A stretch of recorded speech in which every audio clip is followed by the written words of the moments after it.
Sejam bem-vindos a mais um podcast Ciro, um espaço dedicado à saúde, principalmente à área de odontologia. Somos um ecossistema de 17 clínicas de radiologia e um laboratório de prótese, além de o Planning Center também, que promove, cria, executa serviços digitais. Bom, hoje eu tenho dois convidados maravilhosos aqui de Goiânia e eu vou ler o currículo do primeiro convidado e o segundo convidado já veio aqui, né? Então hoje ele está acompanhando o nosso principal convidado. Eu vou falar o nome dele no final. Eu vou tentar resumir aqui o currículo do nosso convidado. Vai ter algum erro porque é extremamente extenso, mas eu vou tentar resumir e qualquer coisa ele me corrige no final.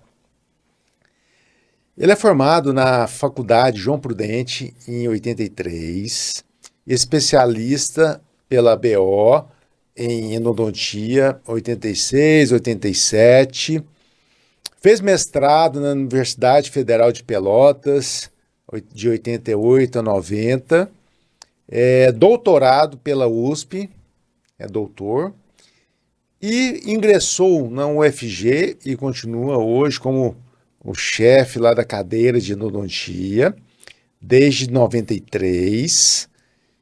E, por surpresa, meu colega aqui também de gestão de pessoas, fez MBA em gestão de pessoas no ano de 2023, né? E eu tenho aqui, conquistou em 2024, né, a posição de Visiting Professor at Albert Einstein Medical Center em Filadélfia.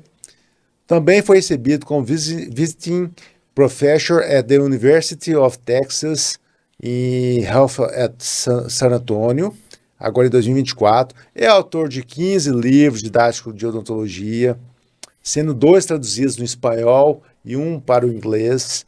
Também tem um livro de metodologia científica que está na 3ª edição. Também tem um livro Chaves da Mente, que foi publicado em e-book em 2019 pela Amazon. Está na 3ª edição do livro Ciência Endodôntica, na qual foi publicada pela editora Sansa em 2023. Publicou mais de 410 investigações científicas, 6 artigos aceitos, publicou até o momento 206 capítulos, já deve ter até mais, viu, gente? Talvez esteja até defasado aqui esses dados, mas ele pode complementar aqui um pouco. Mas o meu convidado é o Dr. Carlos Estrela. Doutor, seja muito bem-vindo, tá? Muito obrigado pelo aceite, deu certo da gente se encontrar, né? E também o Dr. Alessandro Moreira Freire, meu amigo odontista também, ex-presidente da BO, super renomado aqui em Goiânia, endodontista, 2 endodontistas de altíssimo nível em nosso podcast. Bem-vindos, meus amigos. Obrigado, Fabiano, pelo convite. Hoje eu estou só acompanhando o meu chefe, meu eterno pai profissional. Eu sempre nas minhas aulas, principalmente nas aulas de gestão, eu falo isso, gestão de carreira. E hoje, com certeza, o foco vai ser ele, né? Que, na minha modesta opinião, é o maior entre os endodontistas do Brasil, quiçá o maior da América Latina e um dos mais importantes pesquisadores na área de endodontia do mundo, né? Obrigado pelo convite, Fabiano. Eu vim só acompanhando o mesmo nosso mestre. Mas você vai participar também, viu? Não se preocupe. Fabiano, eu tenho que agradecer mais essa oportunidade que você está nos dando. É um privilégio poder estar aqui, dividir essa tarde com você e com o querido Alessandro, tá? E eu também tenho acompanhado essa jornada em prol da odontologia. Não é da endodontia, não é da prótese, não é da odontologia. Então essa promoção de saúde ela é importante, que é um trabalho que vocês fazem de divulgação. E divulgar o que é bom, o que é bonito, o que é belo e o que leva à saúde, eu acho que isso aí é algo fantástico. Então eu tenho que agradecer muito a oportunidade. Já acompanhei vários momentos de vocês aqui com pessoas muito queridas para mim. E estar aqui com o Alessandro e com você nesta tarde é um momento assim muito especial para mim. Professor, é uma grande honra para todos nós. O objetivo desse podcast realmente é materializar pessoas, conteúdos que pode se perder ao decorrer do tempo, né? Nada tão importante como levar uma palavra, uma orientação, principalmente quem está chegando, né? Então, assim, tem tantos colegas chegando aí, né? Nós tivemos outro dia, né, Alessandro, uma aula que eu também dou de gestão, nós percebemos lá tinha algumas colegas recém-formadas, né? E assim, foi tão importante aquela aula para elas que ela percebeu que aonde que ela pode chegar, onde elas podem chegar, né? A gente conseguiu levar tantas palavras, tantas orientações ali, que elas estavam até um pouco desesperadas para onde que a odontologia vai, o que que eu faço.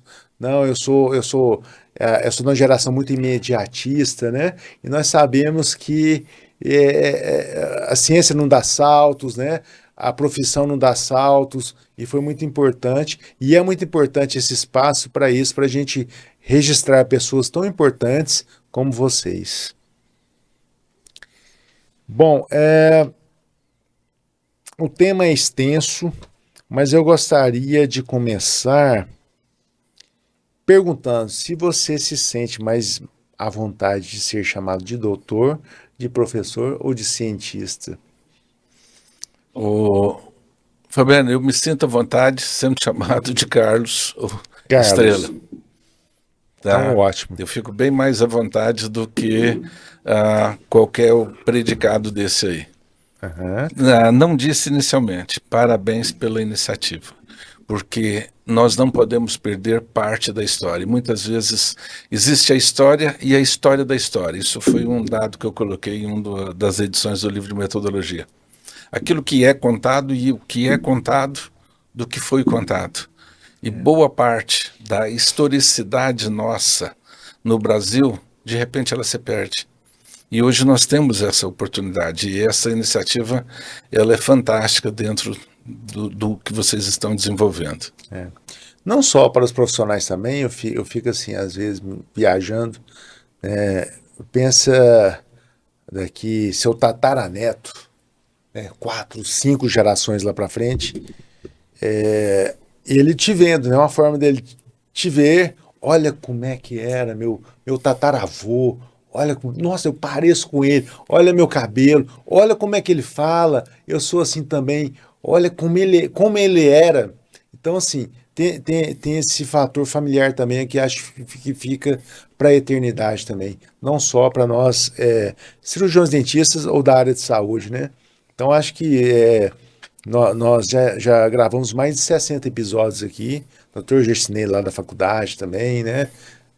Francine, enfim, todos vão. Todo colega cirurgião dentista que eu encontro na rua fala: um dia você vai lá.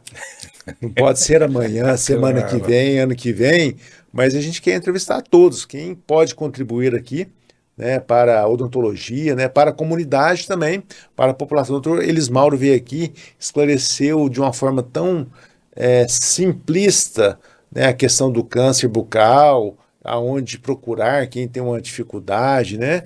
Então, assim, então é isso que leva. Então a gente está envolvendo a comunidade, né, cirurgiões dentistas e a nossa própria família. Com certeza. Olha, eu não sei nem por onde eu começo aqui, tem tanta coisa para eu te perguntar, Carlos, mas assim, vou perguntar como tudo começou, né? Por que odontologia, a escolha da odontologia, e nós vamos chegar até no dia 10, né, que foi recebeu uma homenagem, né, de muito valor pela Associação Brasileira de Odontologia, né, pela Academia Brasileira de Odontologia, que foi concedida agora dia 10, né, há poucos dias atrás, na Câmara Municipal do Rio de Janeiro. Mas vamos começar aqui, por que o Carlos, o que foi que inspirou o Carlos a escolher a odontologia, se foi o dentista, foi alguém da família, enfim, Carlos. Eu venho de uma família de camponeses.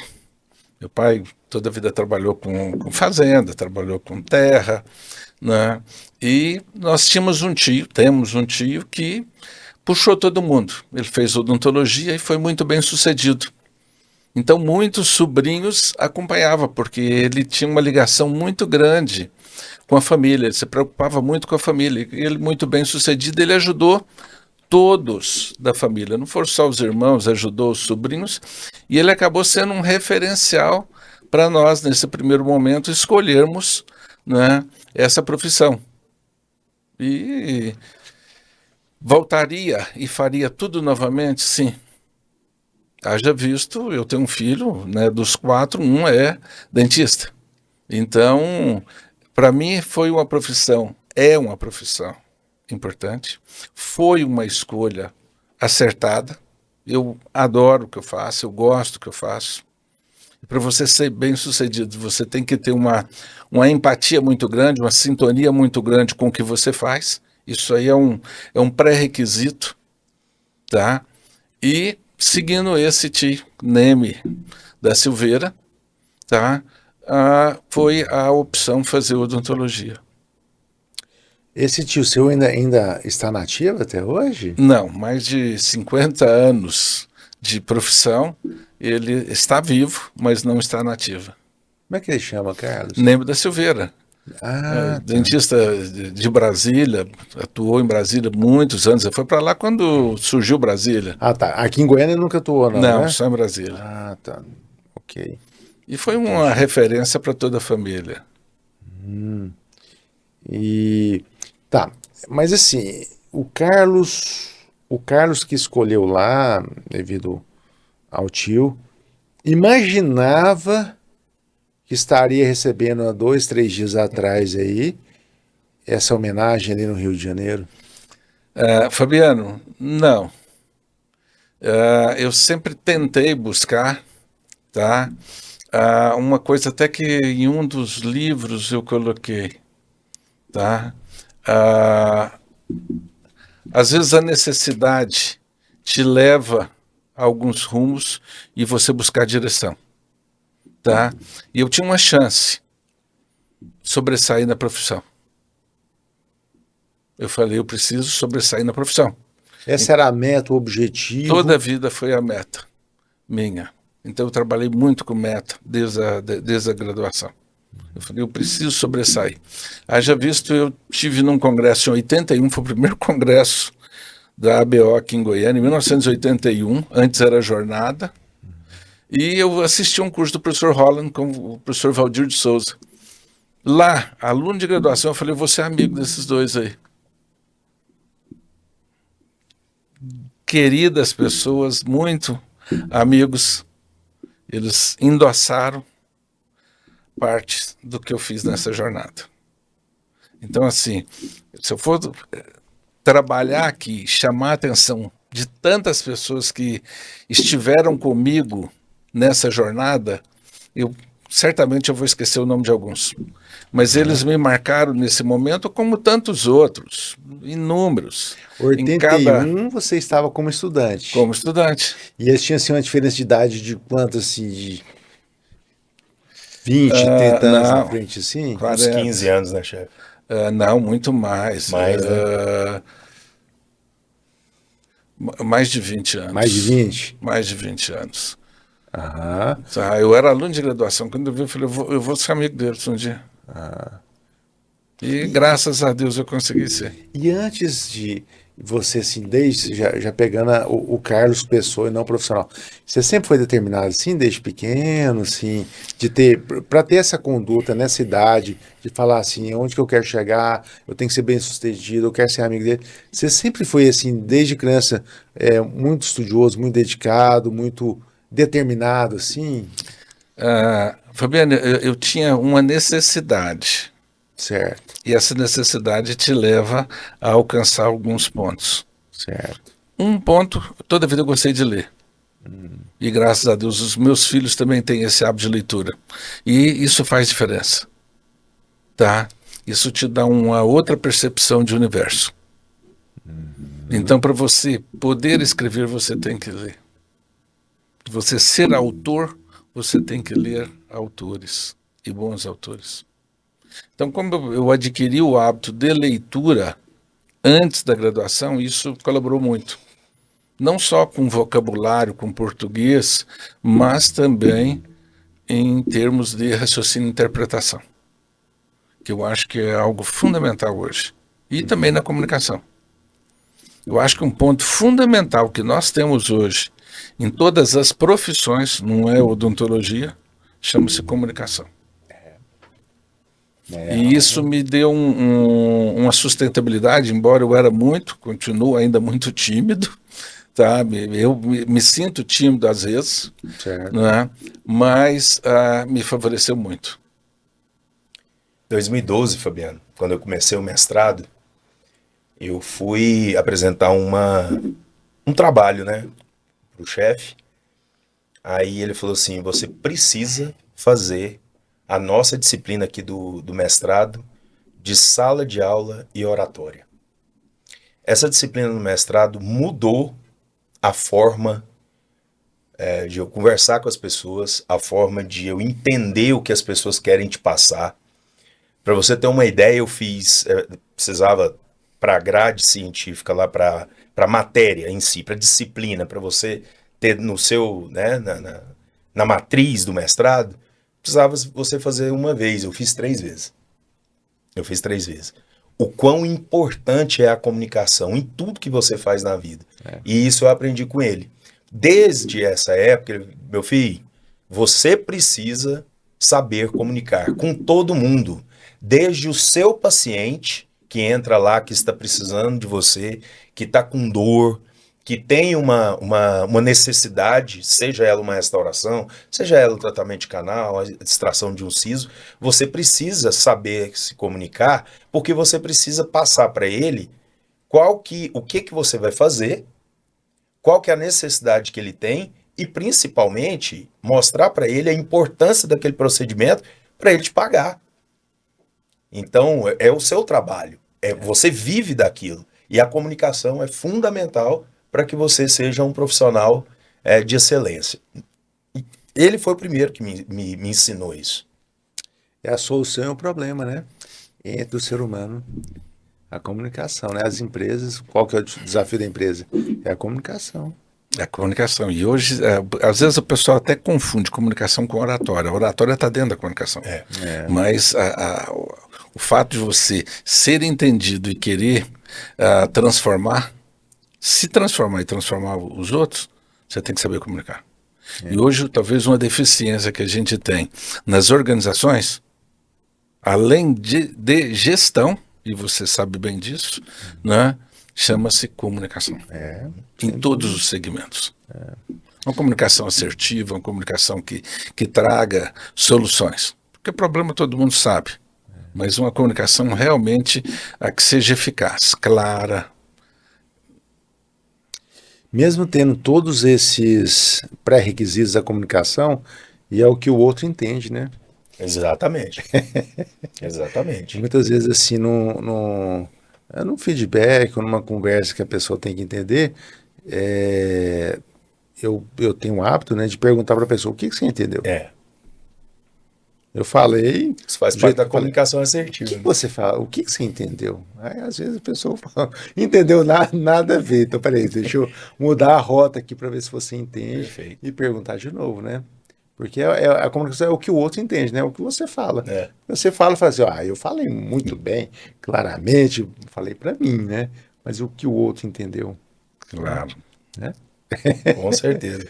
E eu acho que é importante você falar isso, Fabiano, porque quando a gente conversa não só com os nossos clientes, pacientes, mas também com o aluno, né? Nós que somos professores, às vezes o professor fala, nossa, mas essa turma... ela não corresponde, as provas eu faço, tudo que eu falo em sala de aula, eu coloco nas provas, eles não fazem da forma que eu quero, não escrevem da forma que eu quero. Será que o problema está com eles? Ou será que o problema está na comunicação do professor? Ele também sempre nos ensinou isso. Então, será que quem que está errado? Será que todo mundo está errado e só você que está certo? Tem duas partes, né? Vamos apurar isso aí. E, Carlos, naquela época, qual que era o desafio de entrar na faculdade de odontologia ou de se formar na odontologia? Qual que eram os desafios que você enfrentava naquela época? Na realidade, a quantidade de cursos era muito pequena.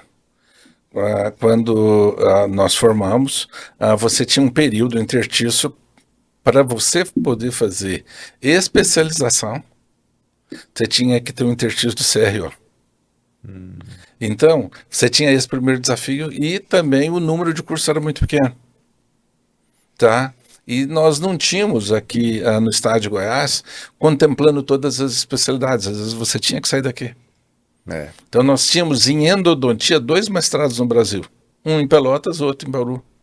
E para fazer o mestrado na época, você tinha que ter como requisito ser professor. E às vezes você não estava dentro da universidade. E também não tinha o número de cursos de especialização. Nós não tínhamos associações com curso.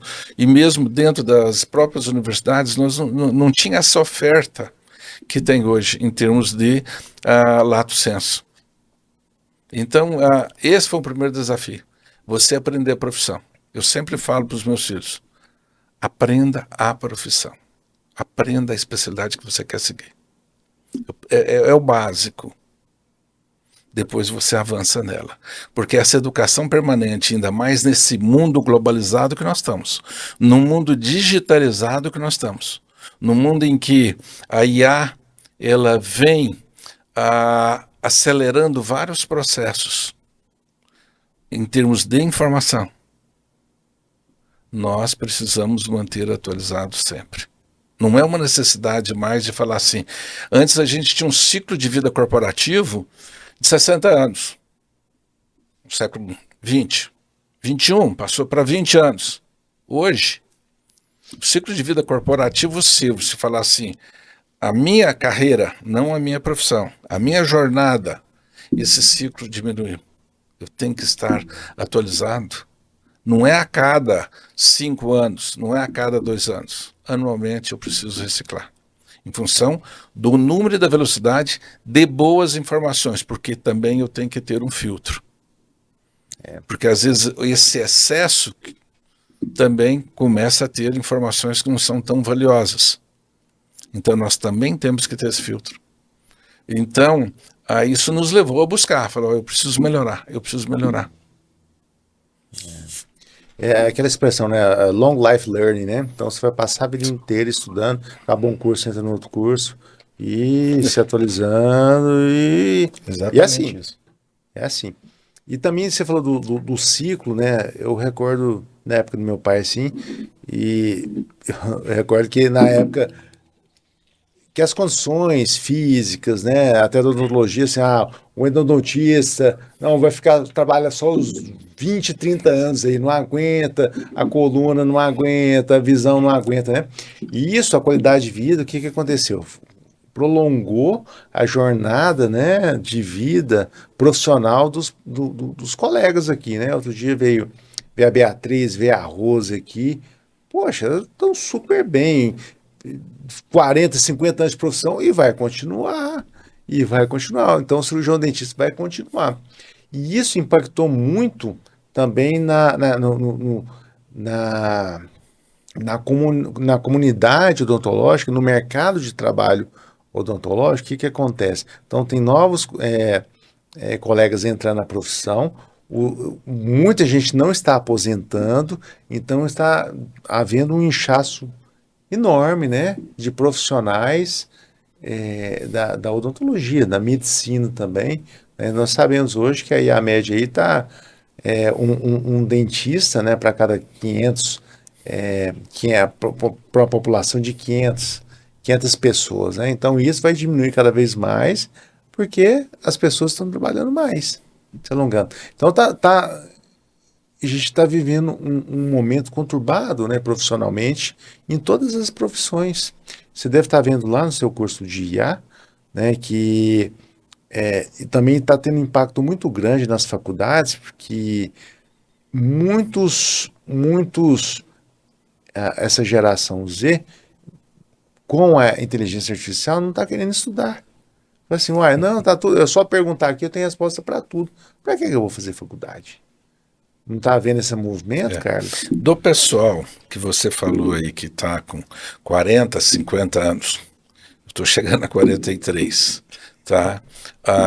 O que acontece? Aí veio o segundo ponto, eu falei da comunicação, o segundo chama-se confiança.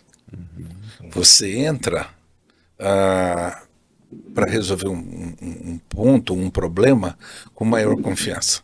Então esses dois fatores são fundamentais, comunicação e confiança. Se você já entra com solução e com alternativa, fica muito mais fácil. Então toda essa jornada, ela vai te agregando fatores de confiança.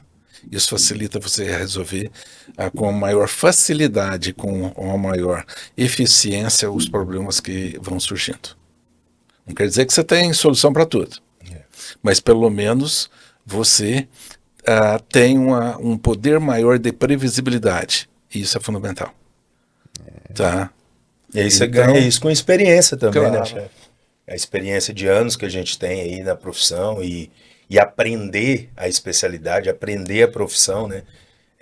Provavelmente naquela ânsia de resolver o problema da minha paciente que a gente estava conversando anteriormente, de diagnosticar, às vezes a paciente chega com dor e às vezes, né, você não consegue diagnosticar na hora, com todo o aparato de exames de imagem que a gente tem hoje, a gente tem que dar hoje, com a experiência que eu tenho, por exemplo, eu ponho um pé atrás, vou te medicar, deixa eu pedir uma tomografia computadorizada para ver se realmente esse plano de tratamento que eu estou determinando para você, ele vai ser o mais adequado. E lá atrás eu poderia ter aberto o dente já estava fraturado. Então, essa experiência, essa confiança que a gente tem de, às vezes, diagnosticar até, né, por experiência clínica, isso traz uma melhora tanto para o meu profissional, quanto também para o meu paciente, né, que está sendo tratado. Cara, só para a gente fechar esse bloco, dessa abertura, desse contexto, e em que momento, né, então nós já sabemos um pouco da sua trajetória ali, em que momento que você percebeu assim que a docência e a pesquisa era o seu destino? Fabiana, minha mãe foi a professora. Eu tenho os cadernos dela de 43 com os planos de disciplina e os planos de aula. Só que ela na época era o normal, que era, né, a pessoa fazia, né, mas eles tinham isso aí. E ela teve a oportunidade, nessa época, de estudar com um bom grupo. E como ela era professora e me alfabetizou, ela também me alfabetizou nessa capacidade de leitura. E eu falei, olha, eu vou tentar buscar. Eu trabalhei muitos anos em consultório, tá? E a pesquisa que eu faço hoje é aplicada à clínica, porque eu preciso resolver problemas do dia a dia. Eu acho que isso aí é fundamental. Adoro estar em atividade clínica. Até hoje eu lembro quando o Alessandro foi me pedir o estágio lá na faculdade, eu falei, vem cá que eu vou te ensinar a anestesiar. Lá em Pelotas? Aqui. Não, aqui em Goiânia. Goiânia. Falei, vem cá que eu vou te ensinar a anestesiar. Mas você vai aprender a falar com o paciente, você vai ter a percepção do nível de dor do paciente. Nunca subestime ninguém. Tá? Então, foi daí que eu falei, olha, eu já tinha feito especialização. Na época eu trabalhei em Brasília. Depois de Brasília, eu tive um convite por uma pessoa também maravilhosa de Cuiabá, Dr. Ney Corrêa da Costa, falou, Carlos, tem 2 endodontistas aqui no estado, antes de dividir o estado do Mato Grosso. Estava dividindo. Foi em 84, 85. Tá? E eu fui para lá. Eu tinha um irmão lá, tá? E aí eu fazia especialização, era semanal. Cuiabá, Goiânia, era toda semana de ônibus. Tá? Quantas Por horas? 2 anos. Quantas horas? Dava 18, 24, quando o ônibus ia bem, porque 500 quilômetros era no chão, não era asfaltado. Hoje, quando eu vejo o pessoal falar alguma coisa de celular que não pode, de carro que a mãe não deu, disso. Falei, senta aqui comigo que eu vou te contar outra história. Para o meu filho, eu disse isso, para o Lucas. Falei, Lucas, essa floresta aqui, eu tive que abrir uma estrada nela com a faquinha de passar manteiga em pão. Você já está com pista dupla, meu filho. É isso mesmo. Então, e eu tenho um dizer para eles. Eu não posso almoçar para matar a fome de vocês. Vocês vão ter que aprender a almoçar. Isso é básico. Todo dia eu lembro eles. Aprenda a almoçar. Tá? Ou seja, sejam proativos por vocês mesmos. Isso aí faz parte de uma evolução, de um projeto de vida. Eu sempre gosto dessa expressão, projeto de vida. E nós escrevemos isso no Chaves da Mente. Projeto de vida. Você tem que ter um projeto da sua vida. Eu vou dar agora, dia 22, lá pro grupo lá, eu vou falar sobre carreira profissional na odontologia. Até eu abri a apresentação, a jornada da PUC, falando isso também. Que é um dos capítulos da 4ª edição do livro de metodologia, que chama Carreira Profissional na Odontologia. Tá? Que é a gestão da carreira. Porque você tem aí vários pontos, gestão de tempo, gestão de comportamento, resultado, financeiro, risco, conflito. Então você tem vários níveis e degraus a serem vencidos. Então, pensar isso aí foi fácil, não. Porque eu terminei o curso de especialização e falei, e agora, José? E um dia eu fui atender um colega. Ele tinha terminado o doutorado, professor lá do UFMT, ele tinha terminado o doutorado na Áustria. Ele era um grande sociólogo e tal, e ele estava lá. E aí ele falou, vai embora, vai estudar. Você tem potencial? Eu falei, tem. Eu quero realmente buscar algo mais. Tá? E também eu tinha, assim, sou muito amigo do Elis Mauro, de vários colegas da faculdade. O Elis Mauro estava fazendo mestrado, a gente foi quase que contemporâneo. Ele foi de 82, eu fui de 83. Ele estava indo fazer o mestrado em diagnóstico. E a gente tinha bastante contato, porque o Elis Mauro começou lá também. Ele teve lá 6 meses também em Cuiabá, lá com o professor Lamar. A história dele foi fantástica também, Elis Tá? Mauro. Então, ele foi fazer o mestrado em Bauru. Mas ele já estava, me parece que ele já estava dentro da faculdade. E a área básica era um pouquinho diferente. E aí eu falei, eu vou procurar. E aí eu tive a oportunidade em Pelotas, que também para mim foi maravilhoso. Conheci uma pessoa fantástica chamada Lili Lashibama, que o Alessandro também conheceu, assim. Espetacular. Uma grande mãe da microbiologia. Ela me tratava como filho dela, ela não teve filho. Falou, você é o filho que eu queria ter tido. Tá? Legal. Então, cuidou bem da Cíntia também, dos meus meninos, professor Ibs e tantas outras pessoas que nem vou nominar porque eu vou esquecer, que foram muito caras e muito especiais para mim. Deixa eu te contar uma história da professora Lili, que a professora Lili era uma pessoa iluminada. E aí eu cheguei em Pelotas, né, porque eu fiz a minha graduação em Pelotas também, né? E aí eu cheguei em Pelotas e precisando de alguém lá de Pelotas que fosse fiadora para eu poder alugar o apartamento onde eu iria morar.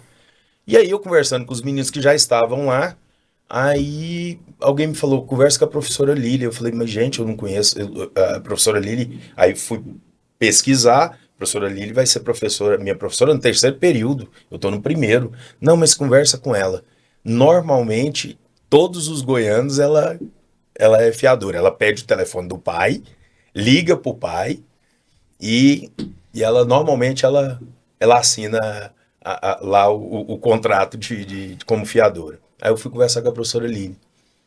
Aí conversei, expliquei a situação. Falei, meu pai mora no Tocantins, tinha acabado de dividir o estado, né? Mora no Tocantins, mas se a senhora quiser alguma garantia, meu pai pode mandar. Não, meu filho. Deixa eu te falar um negócio. Você sabe por que eu sou fiadora de todos os goianos que chegam aqui? Você vai conhecer ele, por causa do Carlos Estrela. Isso foi em 96. O senhor terminou o mestrado quando, chefe? 90. Também em 89. Em 90 você terminou. Aí ela me falou isso. E, cara, o Carlos Estrela, eu nem sabia que era Carlos Estrela. Aí, tá. Só pra emendar. Quando saí da faculdade, o professor Luiz Fernando Silveira me dá uma carta de recomendação. Eu falei, professor, ó, lá na disciplina de endo eu não gostei mesmo, mas eu tô aqui na clínica integrada, sou monitor de clínica integrada e por sua causa eu gostei de endodontia. Me orienta, como é que eu faço lá em Goiânia? Pera aí que eu vou te dar uma carta de orientação e vou te orientar o professor que vai ser um dos maiores endodontistas desse país.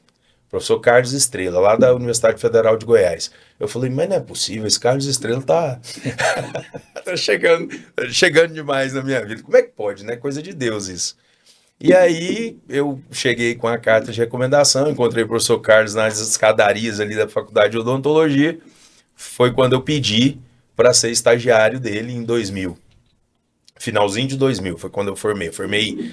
Colei grau em setembro de 2000.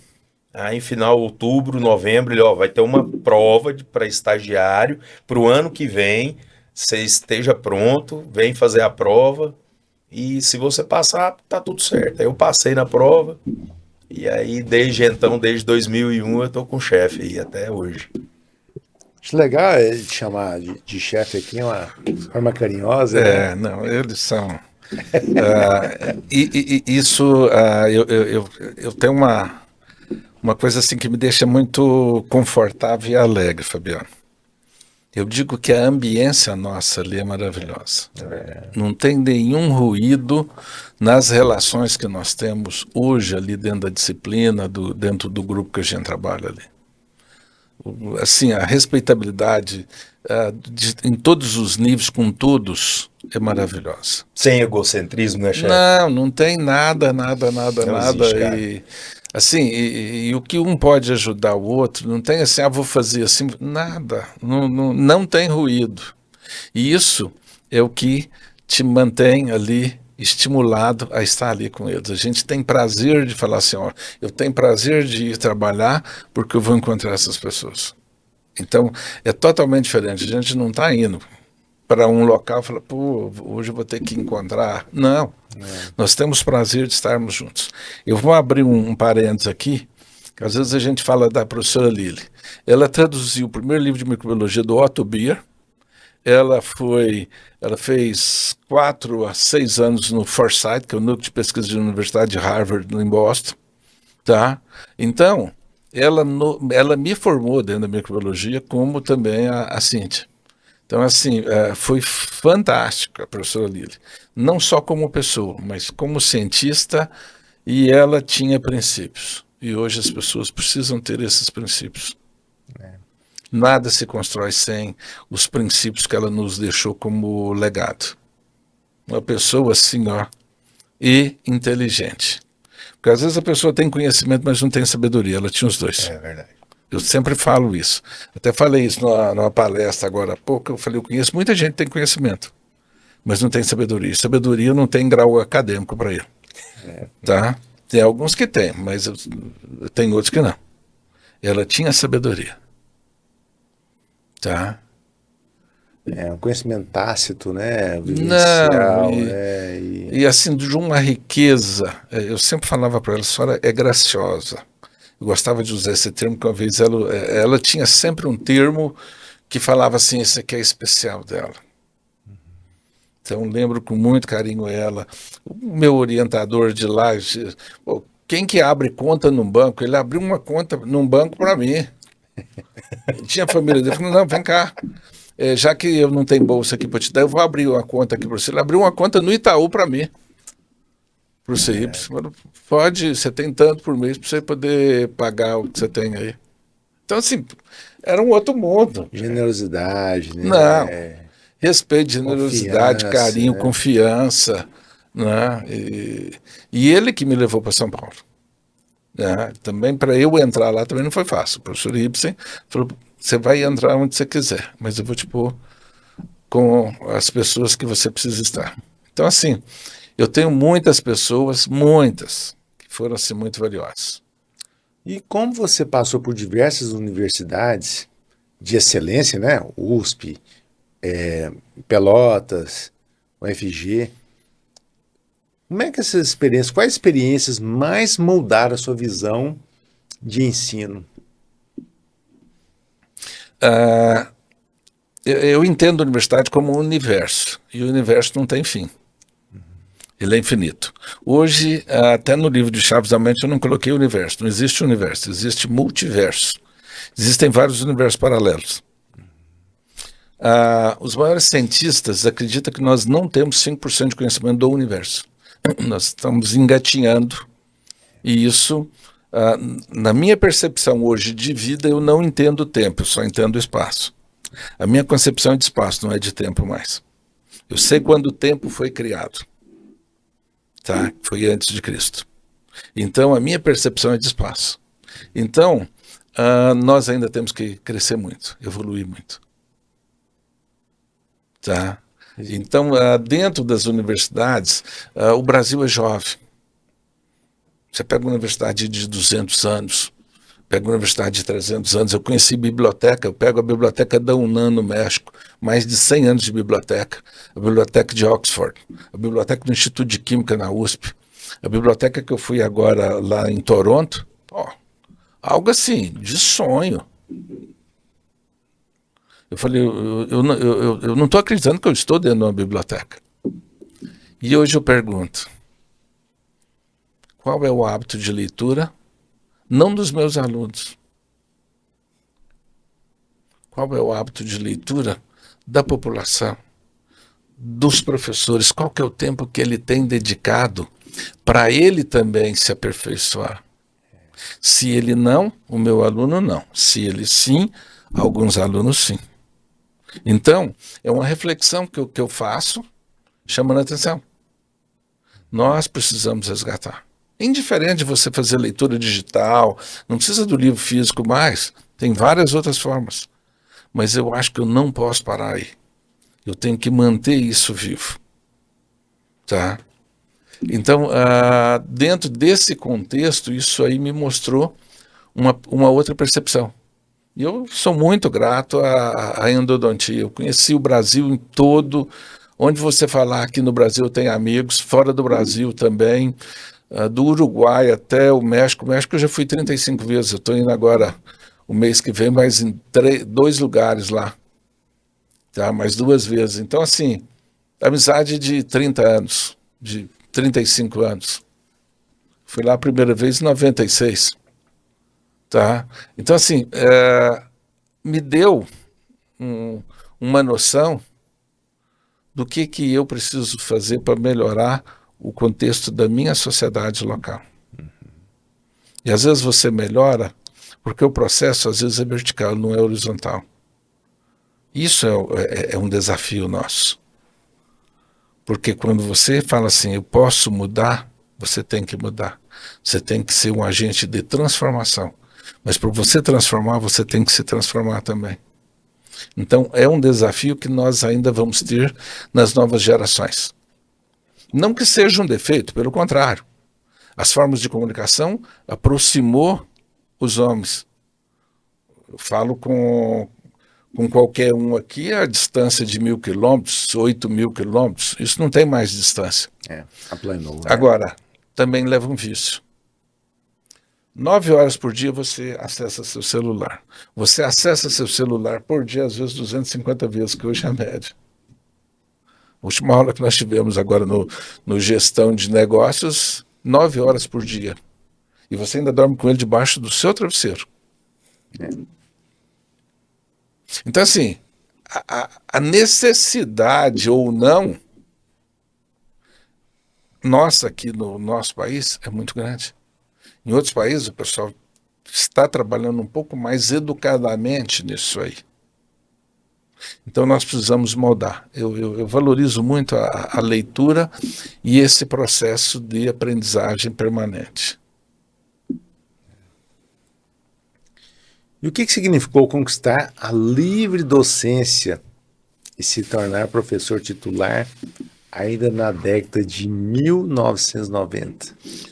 Ô, Fabiano, uma outra pessoa que me marcou muito, além do Ibsen, que foi do mestrado, o professor I. Delberto Francisco Pesca, que foi meu orientador de doutorado, foi maravilhoso. Eu debutei como aluno de doutorado com os grandes nomes da endodontia brasileira. Às vezes ele tinha curso no exterior e falou, você vai no meu lugar. E ele foi me colocando no lugar dele. Eu era menino, o professor Rolla me convidou para dar um curso em Araçatuba, o Pepper me convidou para ir a Ribeirão. Eu falei junto com o professor Mário e o professor Quintiliano de Deus num fórum em São Paulo, que eu não sabia para onde olhar, 1.500 pessoas em 93. Eu ainda nem era doutor. Assim, eu debutei, às vezes até eu falo, até fora de hora. Tá? Então, assim, foi fantástico o Bebeto. Depois eu conheci o professor Pepper e eu comecei a agregar as pessoas, a tirar os ruídos entre as escolas. Isso para mim foi importante. Eu tentei unir o Pepper com o Bebeto, que eles já eram muito amigos, o professor Holland também, então eu fui tentando agregar essas grandes escolas. E eu acabei tendo acesso a todas elas, de Bauru. Agora, a livre docência, para mim, ela é diferente. Porque nós temos até o doutorado nas escolas paulistas, tem a livre docência. Eu já era titular. Titular é cargo, não é carreira.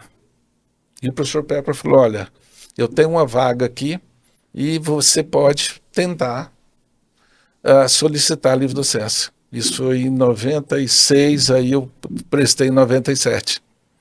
Se amanhã você quiser vir para São Paulo, para prestar um concurso de titular aqui, você tem que ser livre docente. E eu já era titular aqui, pessoal, e isso não agregou nada em salário, em posição aqui dentro da Federal. Porque até hoje o pessoal fala assim, não entendo por que você foi. Eu falei, se amanhã eu saio da universidade, eu continuo sendo livre docente. Eu entendo hoje o doutorado de uma outra maneira, o mestrado também. Eu vejo a universidade que eles dizem que é o tripé, ensino, pesquisa e extensão. Universidade do futuro, primeiro você constrói conhecimento. Construção chama pesquisa. Depois você transmite o que você construiu, aí chama ensino. E aí você aplica o que você construiu, chama extensão. Só que eu não vejo pós-graduação fragmentado. O pessoal fala, qual que é a sua função? Eu falei, eu formo capital humano. Recurso é o computador, a caneta, o microfone, isso é recurso. Humano é capital humano. Então, ao formar capital humano, eu formo ele em níveis diferentes. Graduação, pós-graduação, extensão. Gestão, ela permeia, ela não é função de ninguém, é função da organização da empresa. Então, a minha concepção hoje ela é muito clara. Por isso que eu tenho dificuldade, algumas vezes, em colocar isso em termos de serviço. Eu estou ali para formar capital humano, para prestar um serviço de qualidade para a sociedade. Não é serviço em si. Você vai ser contratado na universidade americana e eles vão te fazer uma pergunta. E isso o Bruno uma vez me falou. Eu gravei o que o Bruno Azevedo me falou, a gente é muito amigo. Bruno Filho do Ribamar, né? Filho do Ribamar, gente maravilhosa. A gente fez especialização com o Juliano. É muito amigo. Qual que é o ponto mais importante? O docente, o discente, o gestor, o colaborador ou o paciente? Se você acertar, você está dentro da minha universidade. Só fica em dúvida, é o paciente. Olha só. É o paciente. Então, essa devolutiva para a sociedade que está te bancando lá é fundamental. E devolutiva com qualidade. Então, entender isso aí foi um processo.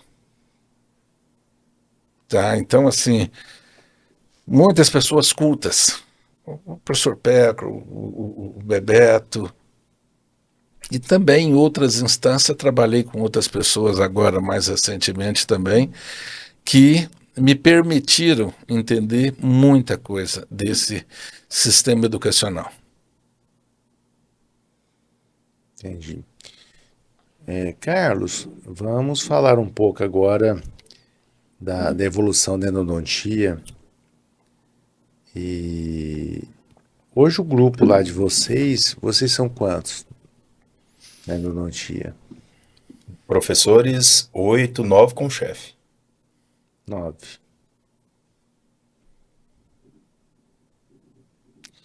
Você falou da sua inspiração, mas eu acredito que você inspira demais toda essa moçada que, vamos dizer assim, passou na sua mão, né? Eles, assim, como você disse, que no grupo não existe uma rivalidade, um atrito, né? Mas eu tenho certeza que seja porque você é um grande exemplo para eles, né? Você é um grande líder para eles. O líder, eu falo muito isso na minha aula, que o líder, ele apaga o fogo, ele não joga o álcool, né, no fogo, né? Então, ver o líder tem essa capacidade, essa visão macro, de conseguir ali, através da comunicação, apaziguar, orientar, né? Não, o objetivo não é esse, colocar cada um no seu trilho, no seu caminho ali. E eu penso que você fez muito bem. Todos os garotos, vamos dizer assim, né? Que, que passou por você, né? Que teve esse contato com você, são pessoas que foram formadas, não só pela ciência também, mas né, no quesito moral, né? Eu vejo o Alessandro, o Júlio, o Daniel, né? Fala os que a gente tem mais contato assim. Então eu percebo que você conseguiu levar isso para eles, né? Então assim, eles são muito mais do que profissionais, são pessoas mesmo que faz parte do que você trouxe agora, São né? pessoas do bem. Pessoas do São bem. pessoas que trabalham para uma qualidade e pessoas boas. Eu vou na casa de todos, eles vão na minha casa também, então a gente tem um convívio social muito rico. Tá? Eu sempre que as pessoas me perguntam, inclusive vou contar uma historinha que aconteceu semana passada. Agora a ABO, a gente meio que profissionalizou a gestão da ABO, né? Com pessoas que não são dentistas, que hoje basicamente tocam a ABO, mas que têm o nosso aval, meu como vice-presidente, Rafael como presidente, Rafael Decurso. E aí uma das gestoras falou assim, Alessandro, a equipe Endoscience é muito diferente. É muito diferente. Tudo corre muito certinho. Eu não tenho problema, gestora da ABO. Eu não tenho problema com a equipe Endoscience. Vocês impressionantemente dividem as atividades de uma forma em que não fica pesado para ninguém. E é impressionante isso. Aí eu respondi para ela. Nós temos um chefe macro, que é o professor Carlos Estrela, que enxergou em todos nós as nossas habilidades. E que depois dele vem Júlio, cada um com as suas responsabilidades e com as suas experiências, né, com a responsabilidade de estar naquele grupo para definir as funções. Júlio, Daniel, que são os mais antigos, Orlando. E aí a gente tem o respeito para cada um de nós. Nós temos o respeito maior pelo chefe, que soube escolher os integrantes do grupo, todos muito bem formados e todos com habilidades específicas, né? E habilidades diferentes, né? Eu tenho muitos anos de clínica, tenho o Daniel e o Júlio, que são pesquisadores natos, Orlando, que hoje é o coordenador da pós-graduação da Univangélica, enfim, todos nós temos as nossas habilidades, né? Para falar dos mais antigos. E o professor Carlos Estrela teve, né, com todas as suas habilidades, o saber escolher quem colocar no grupo, para não ter esse tipo de racha, para não ter egocentrismo, para não ter favorecimento, né? Favorecimento, exatamente. Então, ele, como líder, ele é espetacular, né? Quando um sai, né, escorrega, ele chama, vamos lá em casa que eu preciso falar com você, e é na casa dele. Ou então na faculdade, lá na minha sala. Então, e nós respeitamos assim como se fosse nosso pai mesmo, nosso pai profissional. Isso está bem claro na conduta de vocês, né? A impressão que o chefe, vamos dizer assim, como você o chama. Não, e o chefe na melhor concepção de ser chefe, né? Na melhor concepção, porque tem o chefe chato, ele não é chato, né? Lá atrás, quando a gente é mais jovem, poxa, mas eu entreguei, eu demorei tanto para fazer esse texto aqui, para fazer essa discussão nesse artigo ou na minha dissertação de mestrado. O chefe mudou tudo e tal. Aí você vai nos mais velhos. O chefe mudou tudo, Alessandro, calma. Você vai ver que depois vai dar certo e tal. E, cara, o que eu percebo hoje, Fabiano, e aí vai muito também da educação que nós tivemos dos nossos pais, e ele tem um olho clínico fantástico para isso. Toda vez que ele me vê, que eu falo, vou lá em Gurupi, manda um abraço pro seu pai. Porque ele sabe como é que eu fui criado. Ele sabe como é que o Daniel foi criado, ele sabe como é que o Júlio foi criado. Então, ele sabe como foi a nossa criação. Então, ele sabe onde ele pode apertar, onde ele pode chamar atenção, como ele pode chamar atenção.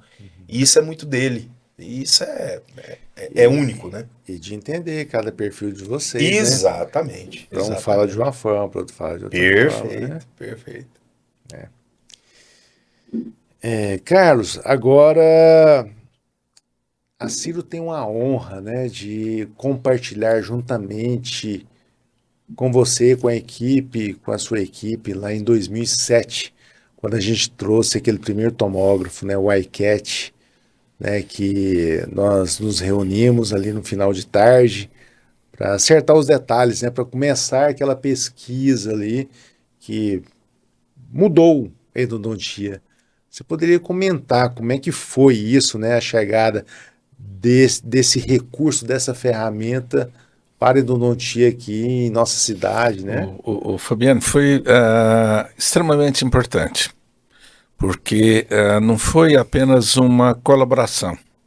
Nós tínhamos um acesso, assim, parecia que a gente era dono também. Nós tínhamos acesso, assim, que não tinha tempo, dia. A disponibilidade, a abertura que vocês nos deram, ela foi extremamente importante. Isso aí, você vê em todos os trabalhos que está lá, Ciro, a colaboração foi fantástica. Haja visto que quando o Mike foi comprar um aparelho deles, eu falei, Mike, eles já saíram do iCat aqui, o Fabiano com o Juliano, e eles compraram um Prexo. Vem aqui ver a qualidade do Prexo. E olha que o Mike é o Mike. Tá, o Mike é fora do comum para mim, né? E aí o Mike veio aqui, conversou com você, conversou com o Fabiano para ver, e aí ele colocou lá. Que ele estava olhando outros também, hoje ele tem quase todos esses tomógrafos lá, mas para aquela época, tá, eu acho que foi importante. Foi importante porque a gente não tinha tanto acesso. O primeiro contato que eu tive foi num congresso em 2004, que o Mike coordenou em Cuiabá, um congresso internacional de radiologia da Jabro. E ele me chamou para dar o curso, o pré-congresso, falando de lesões periapicais. E foi exatamente em 2004, foi onde eu conheci o Bruno, porque o Ribamar trouxe aqui na década, foi 2000, 2002, que foi o primeiro tomógrafo para Brasília ali, que ele trouxe. E aí foi quando eu conheci o Bruno, e o Bruno já estava indo para os Estados Unidos. Eu falei, gente, isso aqui mudou completamente o rumo das coisas. E olha que a gente não tinha os recursos que nós temos hoje, como software de processamento e toda essa evolução que nós tivemos de lá para cá. Quantos anos já? Daqui a pouco já está fazendo 20 anos. 2027, 20 anos que vocês estão aí com o tomógrafo. Você começou o quê? 2007? 2007. Então foi assim, você não tem noção do valor. Por quê? Porque não foi um trabalho, Fabiano. Foram várias dissertações, várias teses que nós pudemos fazer com o apoio de vocês. Sabe? Porque nós não tínhamos, até hoje, agora que está sendo montado o primeiro lá na faculdade. Né? Então a gente não tinha essa tecnologia. E essa colaboração da empresa, que eu acho que é fundamental, a empresa dentro da universidade, essa parceria, ela realmente possibilitou muita coisa que foi publicado com a participação de vocês. A gente tem uma gratidão muito grande em relação a isso. E não é só eu. O Mike também reconhece isso. Nós. O Mike também, ele sempre falou, olha, o apoio do grupo aí, da Ciro, para com você e mesmo para comigo naquele começo ali, foi importante. Então, assim, esses amigos velhos que a gente tem, velho de mais de 35, 40 anos, falou, ó, é fora do comum. Né? Então, a gente só tem que agradecer. Acho que está no nosso DNA. A gente também, igual você tinha aquela visão, né? Você queria se destacar na sua profissão ali. O nosso DNA também é esse. A gente quer trazer o melhor, né, para o cirurgião dentista, né, que é nosso parceiro, e para a população, né, se beneficiar com isso, né. Hoje nós temos também o ultrassom da face, já vai fazer de 3 para 4 anos que a gente também foi pioneiro aqui.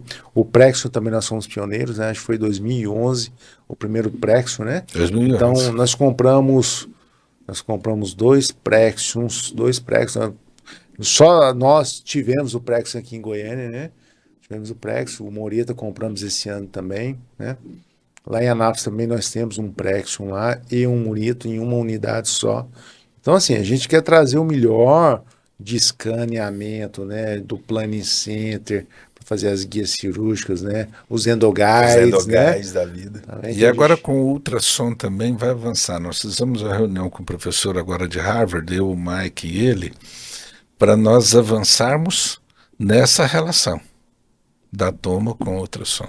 Olha que legal. Nós já fizemos a primeira reunião esse mês aí, para nós avançarmos em alguns projetos de pesquisa conjunto com a Universidade de Harvard, que ele trabalha muito com a parte de ultrassom em tecidos moles, e a gente já está trabalhando em projetos associados para poder avançar nisso aí. Pois é. E a gente está aí, inclusive o ultrassom nosso, nós mudamos esse mês, a salinha ficou pronta, ficou o trem mais lindo, lá onde era Serádio, fica perto da universidade, né, onde é a casa do professor Elismar, nós alugamos lá a casa, né, a Serádio, e o ultrassom foi para lá, porque é um ambiente mais espaçoso, né, então ficou super legal, e fica lá. E a doutora, né? E a doutora Fernanda, ela é sensacional. Também tem doutorado, né? Mestrado, doutorado. Ela é fantástica, né? Que coisa boa. Então, assim, a gente está bem em cima dessa tecnologia e estamos à disposição aí também. Porque realmente tendo o software e unificando imagens, né? A gente vai longe. Não tem volta mais, não adianta. Tecnologia. O pessoal fala, o que é tecnologia? A sinônima da palavra universidade, isso o professor Fava colocava há muitos anos atrás. Chama-se ciência e tecnologia. Produção de conhecimento, que é o processo de aprendizagem. Então, não tem como. Tecnologia é ciência aplicada. Não tem como falar, vamos voltar. Não tem volta, né? Não tem volta. E para minimizar esse medo, você viu aí no grupo aí, liderado pelo Israel, nós soltamos esse ano aquele trabalho justamente para minimizar todo aquele medo que o pessoal tinha com, eu vou fazer tomografia com radiação. Nós tranquilizamos o pessoal. E até demos um sustentáculo para os grupos de comitê de ética, tá? Em termos de sustentação científica, para ter uma minimização em alguns pontos que estavam sendo colocados, de forma, às vezes, que não era tudo aquilo, que não era tão real daquele tamanho. Então, eu acho que esse trabalho foi extremamente importante, no sentido de mostrar que se traz benefício, às vezes o benefício, ele supera. E você vê isso hoje na área médica, né? Então, eu acho muito difícil hoje. Eu tenho uma dificuldade muito grande de fazer uma endodontia sem tomografia. E olha que eu faço ali na faculdade, que eu estou lá na clínica. Então, tem momentos que eu falo, não dá para adivinhar. É isso aí. Não tem como adivinhar. Tá? Então, houve um avanço, você perguntando de avanço, nós tivemos avanços fantásticos em diferentes pontos. Agora, você trazer uma maior confiança para o profissional, tá? Uma previsibilidade maior e uma assertividade em tomada de decisão, esse foi um ganho que não tem dimensão do valor dele, no sentido de manter a saúde bucal e manter o paciente com o maior número de dentes possíveis na boca. Então, esse recurso tecnológico, para mim, foi fantástico. Hoje nós temos mais de 200 sistemas de instrumentos endodônticos. Hoje nós conseguimos solucionar problemas de traumatismos dentários mantendo o dente. Nós conseguimos avanços em situações de perfurações. Agora, o planejamento, para você ter o sucesso, ele é uma base essencial. E isso se faz com a aquisição de um bom exame de imagem. O diagnóstico, né? O diagnóstico. O diagnóstico hoje a gente não consegue, né, pensar em fazer diagnóstico, principalmente dos casos complexos, sem tomografia computadorizada. Eu até brinco com os meus pacientes. Às vezes chega um caso complexo lá, um quarto canal que não foi tratado, em caso de retratamento, e já tem uma periodontite, e às vezes o paciente já está com uma sinusite, né? E aí a gente pede a tomografia, explica para o paciente. Aí os pacientes que tem mais, que sabe mais, né? Que tem um conhecimento maior, busca o Google. Professor, doutor, já busquei o Google aqui, eu vi aqui que me parece ter um quarto canal nesse dente, que antigamente vocês não conseguiam ver, agora com a tal da tomografia, por isso você me pediu a tomografia. E hoje o paciente, o que o dentista, né, o profissional precisa entender, é que o paciente também ele está muito mais informado, né, chefe? Então você também tem que saber tratar e quando for passar o planejamento para esse paciente, aí vem a comunicação. O seu conhecimento como profissional e a comunicação para passar isso para o paciente, porque o paciente também ele está mais informado. E o planejamento para fazer o tratamento endodôntico, ele passa pelos exames de imagem e hoje a tomografia é a nossa grande ferramenta que traz uma segurança muito maior para o profissional hoje, né? Tem um outro ponto que é fundamental disso aí. É você entender o processo sistêmico. Não é aquele caso em si, não é aquele dente. Quantas lesões passam desapercebidas se você não faz um exame completo? Você tem que fazer um exame completo. Não é tratar esse dente ou aquele dente. Porque tem um outro ponto envolvendo a judicialização. Você fala, você deixou de ver isso aqui, você sabe do recurso, você sabe que você podia fazer uma tomografia, você fez a radiografia e você não viu essa lesão que é de origem não endodôntica. Perfeito. E isso aqui é uma lesão maligna, é uma lesão... Eu trabalho muito com vários colegas da patologia. Eu devo ter aí uma quantidade muito grande de publicações de casos clínicos de origem não endodôntica. Então, hoje me chama muita atenção. Eu vejo uma imagem, eu falo, isso aqui é uma imagem. Eu não sei o que é. Eu tenho X% de ser do bem, tantos por cento de ser do mal. Mas eu preciso fazer uma investigação melhor. Então, faz parte do passado. Foi uma evolução, foi um processo. Eu sempre em curso eu falo, quem não tem celular, não é quem tem. Em 2007 eu fui dar um curso fora do Brasil e a pessoa me fez a pergunta, no Brasil tem tomógrafo? Eu falei, olha, eu não preciso ter tomografia, eu preciso me incorporar à nova tecnologia. O Brasil não produz carro de corrida, mas o Brasil teve um tricampeão mundial chamado Ayrton Senna. Eu preciso me incorporar à tecnologia. Eu não preciso produzir a tecnologia. É diferente. E hoje nós temos os profissionais da odontologia brasileira, para mim, são os melhores do mundo. São fantásticos em termos de habilidade psicomotora. Nós precisamos avançar em várias áreas. Mas nós temos profissionais hoje no Brasil, dentro da odontologia, não só em termos de quantidade de produção, mas de qualidade, e qualidade psicomotora, qualidade profissional, excelentes profissionais que não deixam a desejar. Você pega um curso hoje de um bom professor brasileiro e um curso de professores da Europa ou de outros países, não tem aquela discrepância que antes tinha. Eles traziam a inovação, hoje não. Nós discutimos a inovação.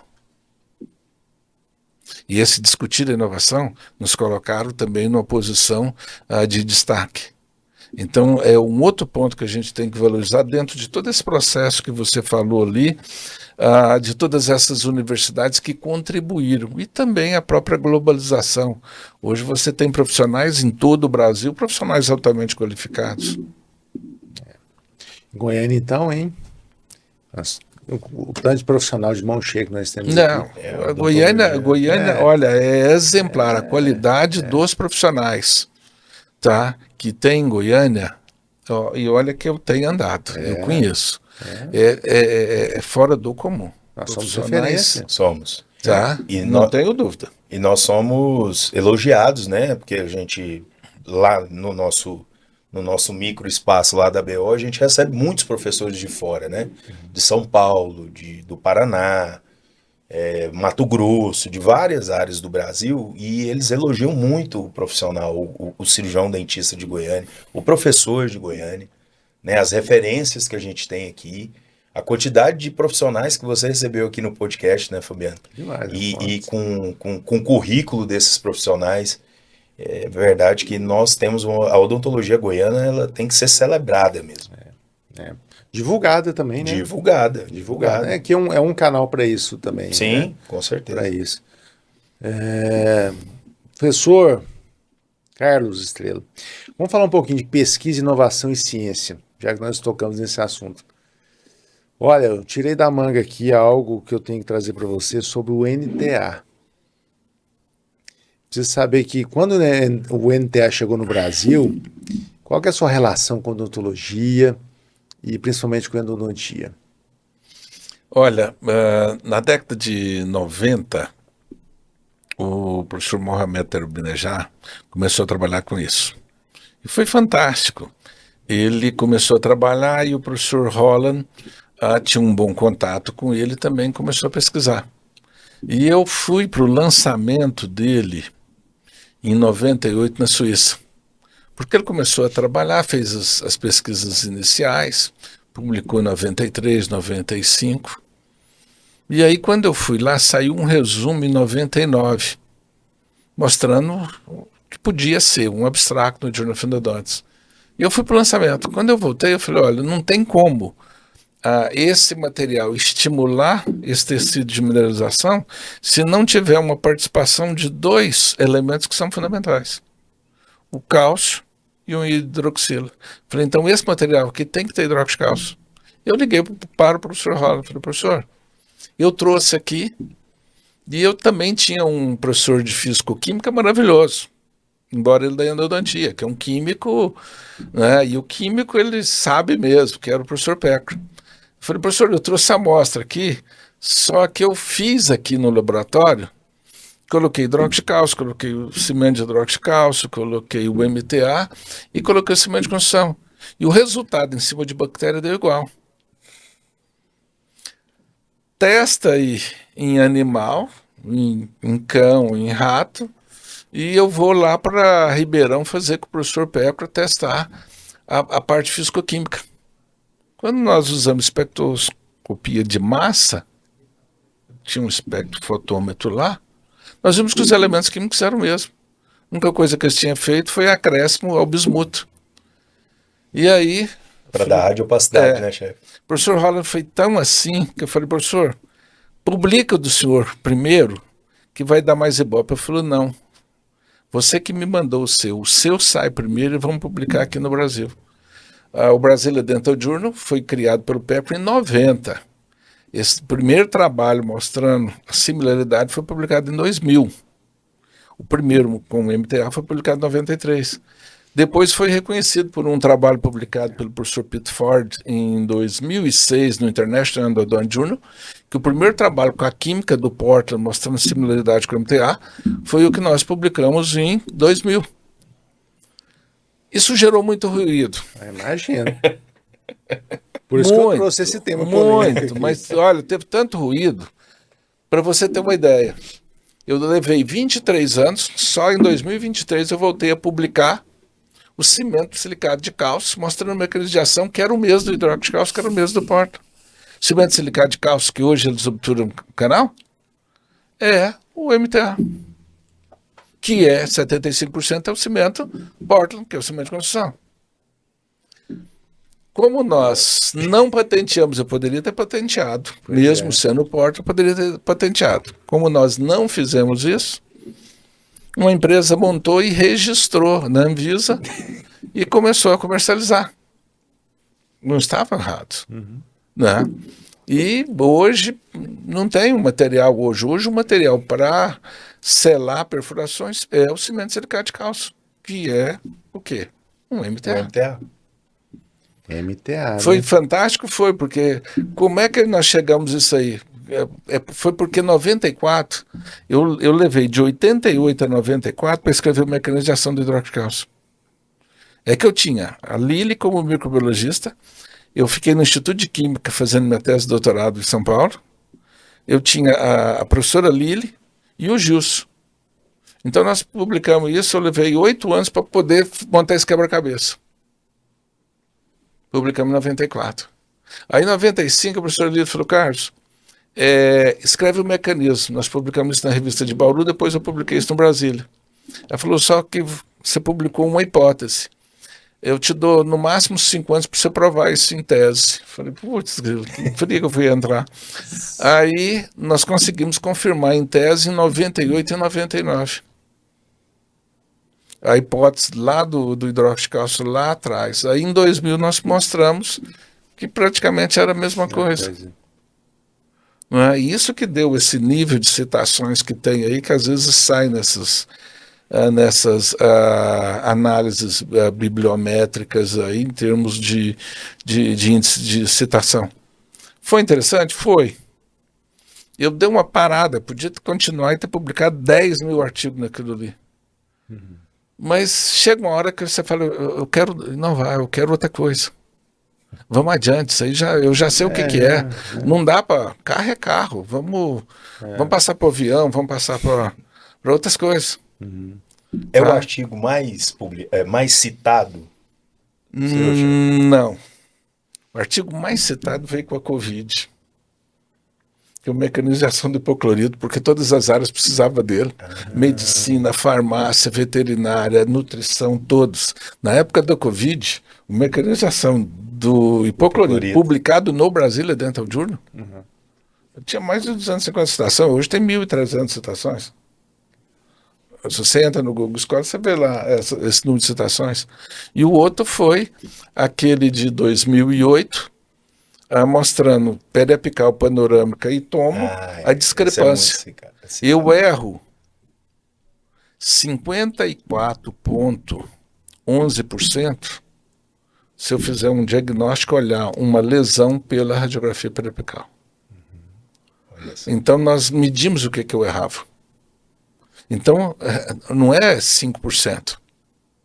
Mais da metade, né? É muita coisa. Então toda vez que eu vejo uma imagem pela periapical, eu estou errando, porque eu tenho lesão oculta.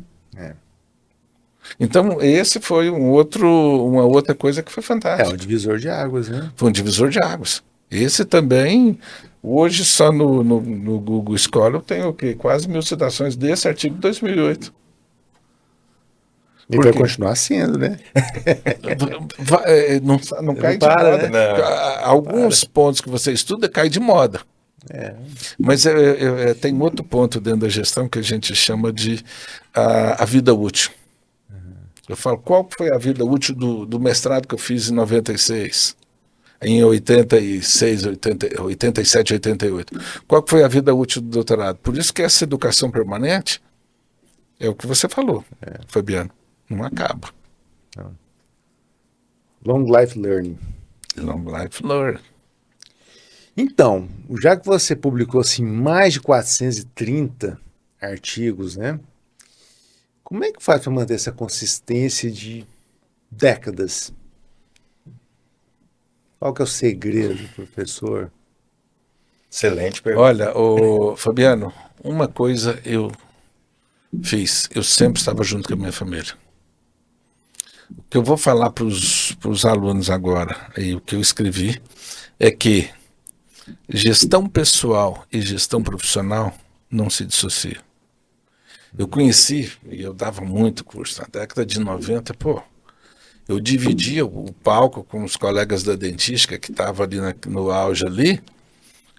Toda semana a gente encontrava em algum lugar, algum estado brasileiro, porque era congresso um atrás do outro.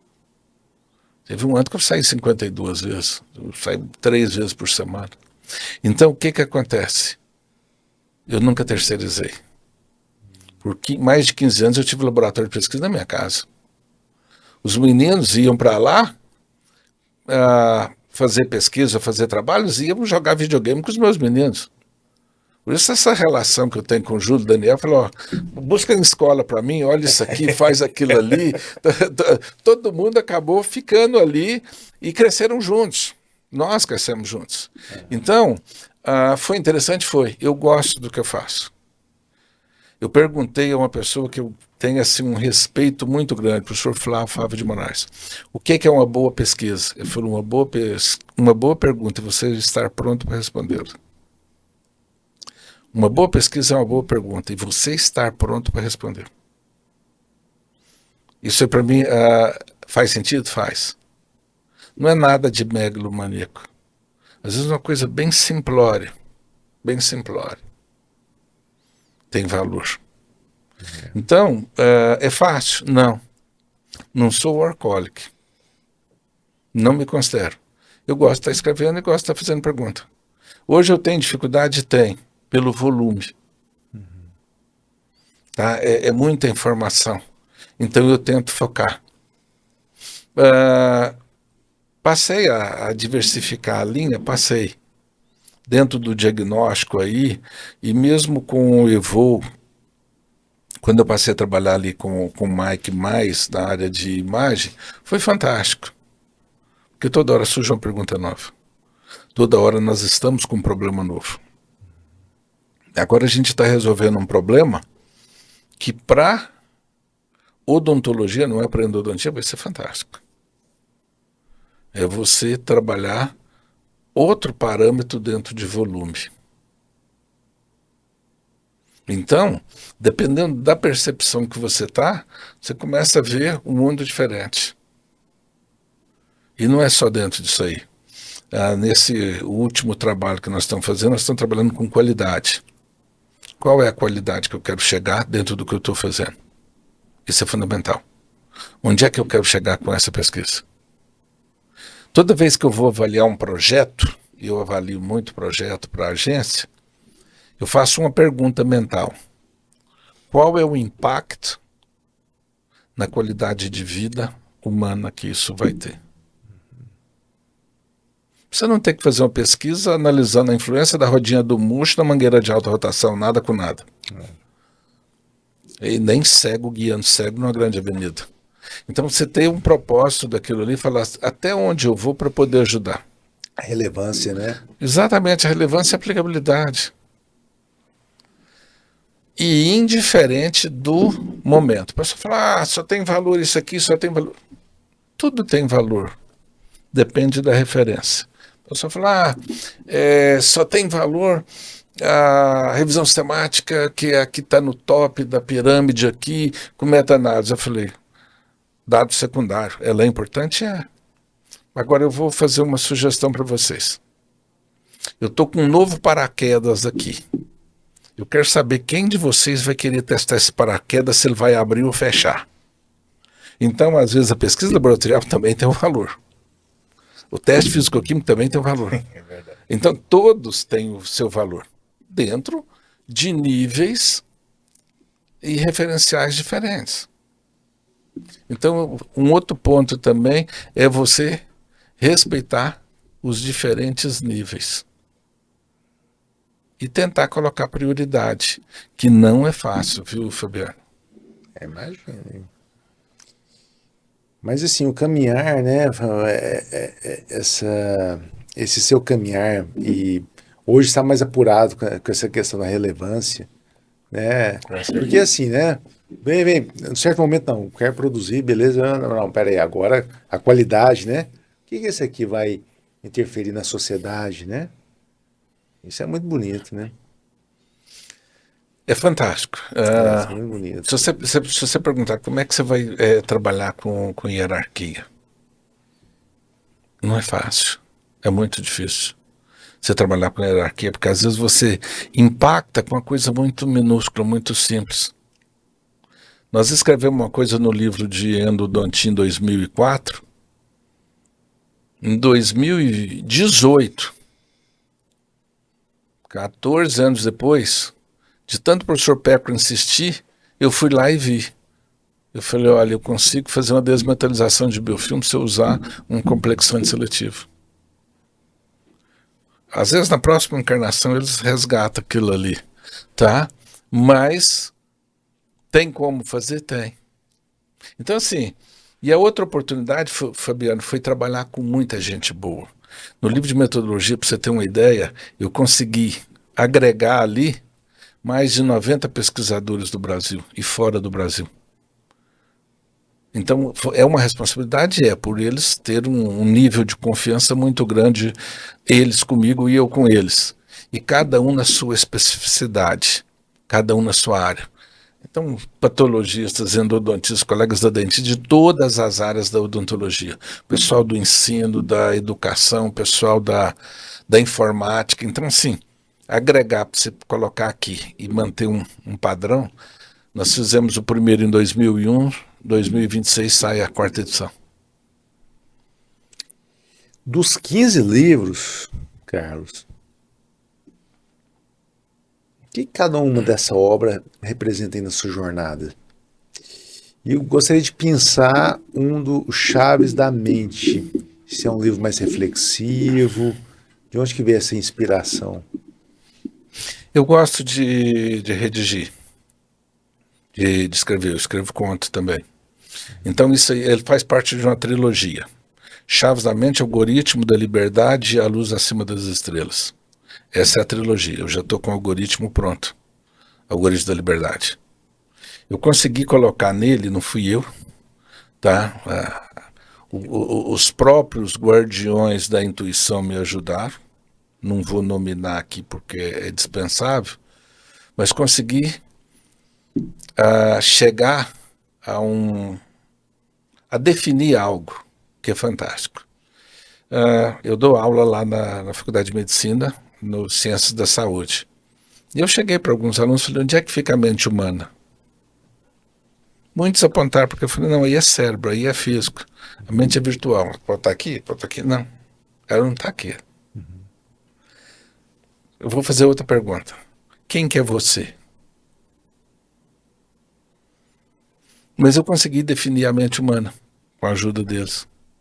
A mente humana é um transformador de energia quântica responsável pela síntese de ideias, palavras e ações. Tá? Então, por que é um transformador? Porque você tem um gerador. É um transformador porque existe o gerador. E de energia quântica, tudo é energia. Então, faz parte de um contexto que eu pretendo terminar assim que eu fizer o desfecho dessa trilogia. Mas foram 10 capítulos bem interessantes. Ele está no Amazon, tem ele pela editora Santos impresso também.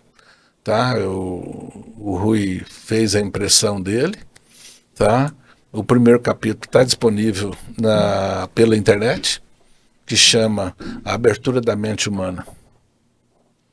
E o que significa a mente humana? Você acha que nós somos fagulhas divinas? Não tenho dúvida. Fagulhas não, está nas escrituras, você é Deus. Você fala, você foi feita a imagem. Não é imagem física, é imagem energética. Você é filho da luz, você é a própria luz. Não tem como. Então, essa definição te ajuda a entender você, o que você veio fazer nesse processo de vida aqui. A partir do momento que você passa a entender isso, você abre um outro horizonte. Religião, Não, religiosidade? nada de religião. Religiosidade, né? Nada de religiosidade. Energia. Energia. Respeito todos. Todos. Eu também não tenho Mas energia, religião. tá? Mas eu Conheço também- todas. Estudei. Não de... Estive presente. Porém, o mundo é energia. Você é energia. Quem que você é? Você é a sua consciência. O que é a sua consciência? O que você pensa, o que você fala, o que você faz. Não faz sentido, né, Carlos? A gente vir aqui nesse pedacinho aí de, sei lá, 70, 80, 100 anos aí, né? Meu pai falava, eu quero viver Seria- 200. Eu falava, viva duas de 70 e uma de 60, bem bonitão. É melhor do que viver uma só de 200. É verdade. Eu falei, é questão de negociar. Verdade. Tem novos livros ou projetos em andamento? Tem. Pode falar ou não? Por ano, eu tenho um projeto. Um por ano. Eu tenho que ter um mestre por ano. E dele vai. Eu terminei agora o Algoritmo da Liberdade. Eu fecho agora a 4ª edição do Metodologia, está pronto. Eu tenho já estou trabalhando no A Luz Acima das Estrelas. E eu tenho que soltar um livro esse ano de endodontia internacional, que já está bem alinhavado. O homem não para, Fabiano. Você dorme pouco, cara? Atualmente eu tenho dormido bem. Bem, quanto? Não, eu tô dormindo bem. Eu aprendi a fazer gestão do tempo. Ah, tá. Eu tive que aprender a fazer gestão de tempo. O que não é útil e não é importante, não entra na agenda. Então eu tive que aprender a fazer gestão de tempo. Mas tem a Eisenhower, base- né? Tem Eisenhower, claro. Eisenhower. 34º presidente americano. Exatamente, é. General, O modelo né? dele. Eisenhower. Urgente e importante. né? Urgente e importante. Exatamente. Você usa o método Pomodoro também, assim, de tanto tempo, fazer atividade meia hora, sei lá. 15, Não. né? Já tentei usar, mas hoje eu tenho liberdade de trabalhar isso aí. O seu nível de organização é tão alto que não precisa, né? De Não, porque Gerenciar. você tem os picos de intuição. Às vezes você fica 2, 3 dias tocando aquilo ali, vai. Você fica um dia também andando e eu estou entendendo o espaço, embora eu estou tendo que fazer gestão do tempo. E desde que você formou, agora vamos dar uma ampliada. Desde que você formou, o que você acha que mudou a odontologia? Para onde está caminhando a odontologia? Posso complementar essa pergunta, chefe? O que você acha, você que é um estudioso da IA, gente que convive muito com o professor Carlos Estrela, a gente sabe o quão ele participa das inovações tecnológicas e principalmente da inteligência artificial. O quanto que você acha que vai impactar na profissão a inteligência artificial lá dentro do consultório, na clínica odontológica? Você acha que vai ter um impacto da inteligência dentro da clínica? No dia a dia, né? No dia a dia do cirurgião dentista? Vai ter, não. Tá tendo. Já tem. Você compra uma passagem para você ir para os Estados Unidos ou para você ir para o Canadá. Ele já sabe quem você é. No que você passou ali. No que você comprou. Eles já pegaram o seu olho e já analisaram tudo. Big Seu. Data. Não, já tem tudo seu. E outra coisa, esse celular seu. Quantas vezes escutado, você né? deixa ligado? Ele está te entregando minuto a minuto. Todas as informações suas estão ali. Não pensa que não estão, não. Todas elas estão ali. Do que você fala bem, do que você fala mal, do que você dá de risada, tudo. Então, nós precisamos evoluir isso em um outro nível de aplicação mais direta. Não dá mais para eu fazer moldagem, eu tenho que digitalizar. Não dá mais para eu assinar um prontuário. Prontuário já é digitalizado. Hoje nós temos o quê? Dentro da medicina, já tem o doutor que ele fala aqui, ó. Eu vou perguntar aqui, ó. Tá? Questão de minutos. Eu até mudei isso aqui por causa do Mike. Nós temos um aplicativo aqui de IA. Me fala o seu nome completo para ela aqui. Alessandro Moreira Freire. Eu quero a biografia dele. Não deu um minuto. Não deu um minuto. 10 segundos. Eu tenho tudo seu aqui. Qual que é a preferência dele dentro da profissão do Dr. Alessandro? Está aqui, sua preferência. Então, o que eu preciso é saber fazer uma boa pergunta para ele. Agora, você vai chegar no seu consultório. Você não vai mais digitar. O seu paciente vai falar, você vai fazer pergunta inteligente para ele e você já vai ter as hipóteses de diagnóstico. Isso aí já tem no software agora que o Bruno está lançando lá nos Estados Unidos, já tem tudo isso. E não é na área odontológica. Você vai em alguns países aqui, quando você preenche, falando, ele já está digitalizando aquilo ali, as informações. E ele já te traz as hipóteses. Você vai interpretar aquilo ali. Por isso que eu preciso entender leis de aprendizagem. Só aprende quem está predisposto. Exercício e reforço. Lei da inteligência, para mim. Raciocínio e interpretação. Então eu tenho duas leis que ficam comigo. Aprendizagem. Só aprende quem está predisposto. Eu falo que tem necessidade também envolvida. Você tem que sobreviver. Leis da inteligência, raciocínio. Então, para pesquisa, o Fabiano me perguntou há pouco, eu tenho que ter raciocínio da lógica. Então, sempre eu pergunto, tem lógica fazer isso? Quais são os créditos que o Lucas está fazendo lá no Canadá? Lógica, que é a bioestatística, research e seminário. Dentro disso aí tem os vários eixos. Mas são 3 eixos grandes e dentro dos principais tem os secundários. E é o quê? É translacional. Eu tenho que ter, no final, uma aplicação. Tem que ter um motivo para aquilo ser realizado.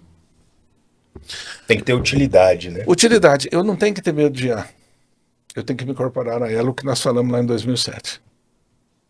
E você já incorpora. Houve o quê?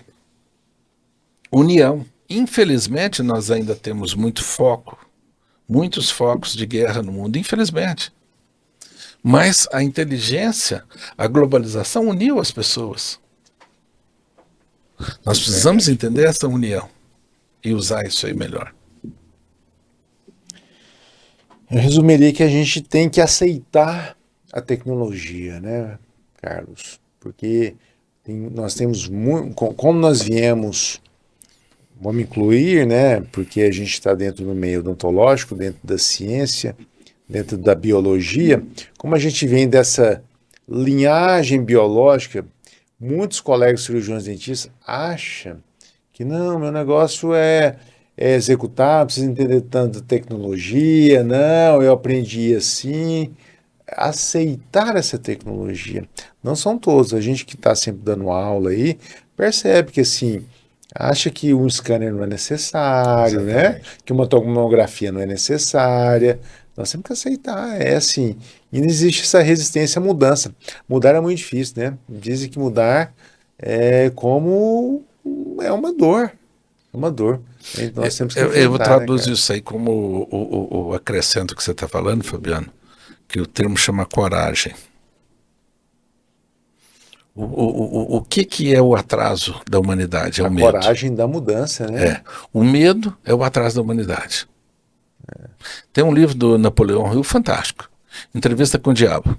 E aí o repórter chegou pro diabo e falou assim, eu quero te entrevistar. Ele falou, tudo bem, desde que você me chama de majestade. Ele falou, pois não, majestade, como é que você domina 98% das mentes humanas? Eu domino com medo. Na hierarquia do medo, quais são os dois grandes medos? Medo da morte e da pobreza. Você só vai vencer se você tiver coragem. Não é trabalhar como, assim, dando tiro para todo lado. Não. É você não ter medo. Agora, o mundo mudou, tudo mudou. Você vai voltar a andar de trem de ferro? Não, você vai andar de avião. Você vai mandar carta? Não, você vai ligar para a pessoa, vai mandar uma mensagem. Nós temos que ser ousados, né? Tem que ter essa coragem. Sim. Nem que seja mínimo, mas a gente tem que ter. Tem que encarar. E hoje está muito mais fácil, cara. Imagina lá a sua época, né? Encarar e de 11 daqui para Cuiabá, tal. Você encarou. Coragem. Fabiano, daqui para Pelotas é 3.200 quilômetros. Você tinha que parar no meio do caminho para tomar banho. Bem assim. 3 dias de viagem. E era toda semana. Goiânia, Cuiabá, 500 quilômetros de estrada externa, você pegava ali os chavantes ali. Que entrava, você dividia com esse par da viagem. Foi fantástico, foi. Você fala assim, você quer isso? Hoje mais não. Tá? Então, tem coisas que falam assim, ó, mudou. Só, vamos ver isso. Eu falei, olha, eu tenho que ver o que é belo, bonito. Tem uma palavra hoje que é fundamental dentro de toda essa contextualização, chamada resiliência. Orquestrar o caos e viver na incerteza. Mas ela te traz oportunidades de superar tudo isso. Então eu não tenho que ter medo de superar nada. Eu não tenho que ter medo. Tá? Eu sempre falo para os meninos, aprenda a almoçar. Sejam os protagonistas. O pessoal fala, felicidade não é desse mundo. É desse mundo. Se você me perguntar, você é feliz? Eu sou. Eu sou feliz. Porque eu decretei a felicidade. Tá? Se é bem sucedido? Sou, porque eu decretei aquilo ali, eu quero ser. Eu quero ser. Indiferente de status social. Tem coisa que eu não gosto. Eu trabalho com mídia digital. O pessoal fala, cadê seu Instagram? Cadê seu Facebook? E eu trabalho com isso. Faço MBA disso aí. Quer uma pessoa para divulgar mais do que o Mike, o que ele está fazendo agora com o filme Netflix? Fantástico. E estamos juntos. Agora, não é o fato de você não ter ali naquele momento que você não quer dizer que você não aceita. Pelo contrário. Se tem algo que me chama a atenção, chama comunicação, confiança, coragem. Então eu tenho todos os pontos. E vão vencer aqueles que tiverem. Eu estou vendo ali, confiança e tradição no slogan da Ciro. Tá? Você tem alguns ingredientes. Dentro desses ingredientes você fala, olha, comportamento. Comportamento é dentro de tradição. Isso mesmo. Olha, já estamos aqui na reta final, né? Tem um compromisso agora, né, professor? E eu gostaria de que você deixasse uma mensagem final, né, para os recém-formados e também para aquele colega que já está numa caminhada em relação à profissão odontologia. Vai falar disso para nós lá no nosso encontro final, né, chefe? No dia 22 eu vou estar falando disso, da jornada da carreira profissional. Pessoal e profissional, porque não tem como você dissociar. Eu chamo muita atenção do comportamento. Primeiro ponto, eu tenho que aprender a profissão. Aprender a profissão não é para a semana que vem. É como você pegar uma semente e colocar ela na terra. Ela não vai dar fruto o mês que vem. Ela vai florescer, ela vai crescer, ela vai ter o período sazonal dela. Não dá para você amadurecer a força. Então existe todo um evoluir. Para o Einstein, sucesso só vem antes do trabalho no dicionário. Então tem que ter o quê? Trabalho. tem que ter metas. E metas você faz dentro de um planejamento estratégico. A palavra estratégia me remete à vitória, tá? Conquista. Então, para o recém-formado, abrace e aprenda a profissão. Não dê vida para falar assim, nossa, o mercado está saturado, o mercado está isso. Fala assim, eu quero ser um bom profissional. Eu vou ser um bom profissional. Eu aceito ser um bom profissional. Eu vou me preparar para ser um bom profissional. Vou ter certeza que você vai chegar lá. Não tenha medo de aceitar ser um bom profissional. Toda profissão ela tem o seu valor, ela tem o seu espaço. Existem os desafios? Claro que existe, isso é natural. Em todos os setores existe. Mas eu preciso entender a resiliência dentro de um aspecto positivo. Eu não tenho que orquestrar o caos, viver na incerteza e não pensar no bom sucesso dentro da futurabilidade. Então a futurabilidade para mim é hoje. E o hoje fala assim, eu sou bem sucedido? Sou. Voltaria atrás, faria de novo? Faria. Eu gosto do que eu faço. Você tem que ter coragem, você tem que ser ousado. Se você não for, você não é caixinha de música para esconder. Então, eu acho que esses ingredientes, eles vão te colocar. O que eu tento fazer com os alunos recém-formados é encorajá-los. Motivação é algo intrínseco do ser humano, ninguém motiva ninguém. Estímulo ou incentivo, sim. Eu trabalho com estímulo positivo e incentivo a esses jovens para falar assim, busquem aprender com boas pessoas e cuidem dos seus pacientes como vocês gostariam de serem cuidados. Isso é fundamental, que é a humanização que nós precisamos, que é o respeito ao outro. O dinheiro é consequência? É. Ele vai chegar. Não tenha medo. Não tenha medo. Às vezes vai demorar? Vai. Para mim demorou? Demorou. Não foi fácil. Todo mundo sabe dos tomos das vitórias, às vezes não sabe dos tomos que eu tive. É. Sabe quantas noites eu passei, quantas viagens eu fiz, o que eu... Ninguém... Todo mundo só vê um lado. Tenta enxergar o processo sistêmico. Eu desejo a esses profissionais sucesso. Que eles aprendam com boas pessoas a profissão. Nós temos excelentes profissionais em Goiânia, tá? O trabalho que vocês fazem, não só de divulgação, e isso que você está fazendo aqui, essa iniciativa, eu acho que ela é fantástica, não apenas para registro desse momento que os colegas que passaram aqui estão, mas para um registro histórico também. Porque todos aqueles que você convidou e o que vocês estão fazendo nesse papel de divulgação científica, ele tem um valor. Então não é a empresa Ciro pela empresa Ciro. Ela tem um papel social também, que é justamente de divulgar a odontologia como uma profissão de saúde, como uma profissão que não apenas traz o sorriso. A pessoa fala, o sorriso não, traz saúde. Porque a partir do momento que eu acabo com a infecção periapical, eu estou acabando com citocina em todo o corpo humano. Eu já vejo dentro de um outro contexto. Não é só o sorriso. O sorriso é um bem-estar. Fantástico. Mas eu estou vendo saúde sistêmica. Então o referencial passa a ser outro. Eu tenho que encorajar esses jovens e esses que estão no caminho, falar assim, encontrem o rumo de vocês e sejam felizes. A felicidade é desse mundo. Aceita a felicidade. Não tenha medo. Coragem. Coragem e comunicação. E façam uma boa gestão da profissão de vocês, tanto do aspecto pessoal como profissional. Perfeito.